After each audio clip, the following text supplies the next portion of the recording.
some of the police officers who defended that building behind Alley on January 6 are continuing their fight to protect democracy.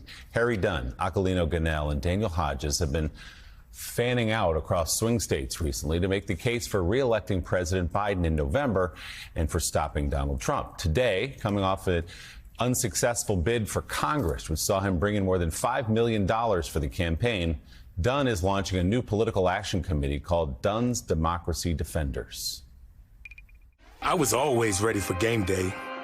Two teams lined up. It's us against them. You leave it all on the field.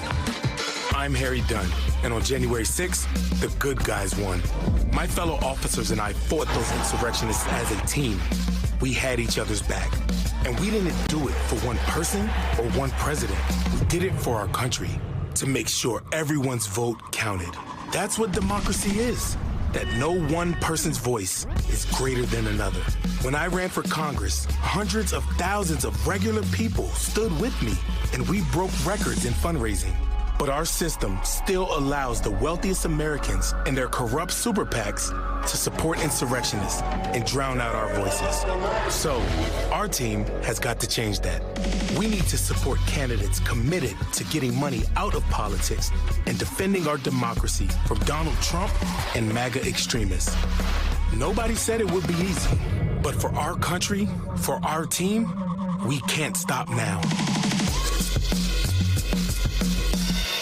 And former U.S. Capitol Police Officer Harry Dunn joins us now. He's the author of the recent book, Standing My Ground. Officer Dunn, thanks for being with us again this morning. So you ran for Congress in the state of Maryland, fell a little bit short there, but did have some money left over from that campaign. So tell us more about what you plan to do with it in this initiative.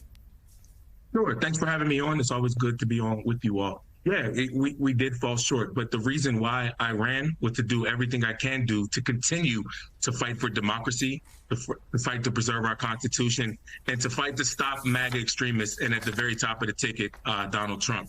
And yeah, we did raise millions of dollars in a very short period of time. And what that told me, is that a lot of people across the country, that message of our democracy, the threat of losing it, the threat of this being our potential last free and fair election. It resonates with a lot of people. It worries a lot of people, and it's at the top of people's minds. So what we're going to do is to continue to use that momentum to continue to go across the country, up and down the ballot, and elect Democrats and stop MAGA Republicans. And also use the fight to continue to get big corporate money out of politics and support those candidates that really want to do that. So, Harry, when you were out there running for Congress and meeting a lot of people and talking to a lot of people, that aspect that you just mentioned, the threat to democracy, when you would talk to people about the threat to democracy, how many of the people you spoke to thought it was like real, that it could happen, as opposed to... No, it worries a lot of people. It worries a lot of people because, like I said, a lot of the issues that, we talk about, codifying Roe v. Wade and common sense gun reform, lowering inflation, all of those things really, as important as they are, if we have a dictator in the White House, a dictator over democracy, what is the purpose? Those issues really don't even matter because the dictator gets what he wants. So everybody is definitely worried. Even people that voted against me, for one of my opponents, tell me that they were definitely worried about our democracy. So I think it is very front and center with a lot of people. And being out here on the campaign trail for President Biden, I'm in Pennsylvania right now. One of the things, people are definitely worried about it. It resonates with people. And as people have talked about, he's talking about retribution and imprisoning his political opponents. And people are really worried about that. Officer, we keep hearing about a kind of sense of amnesia, not just around President Trump, but even around the events of January the 6th. When you're out on the campaign trail, speaking to voters in Pennsylvania, how much are they thinking about it? How much do they remember what happened that day? How central is it in their thinking as they plan to go to the elections in November?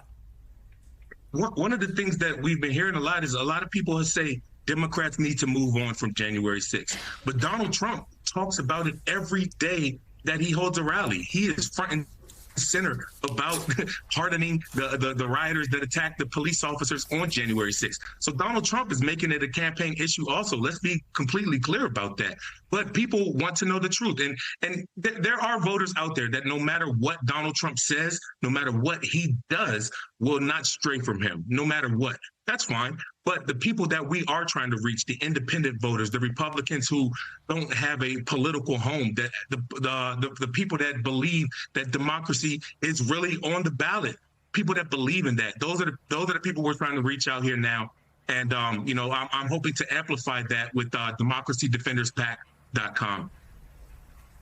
Former U.S. Capitol Police officer Harry Dunn, thank you very much for being on the show this morning.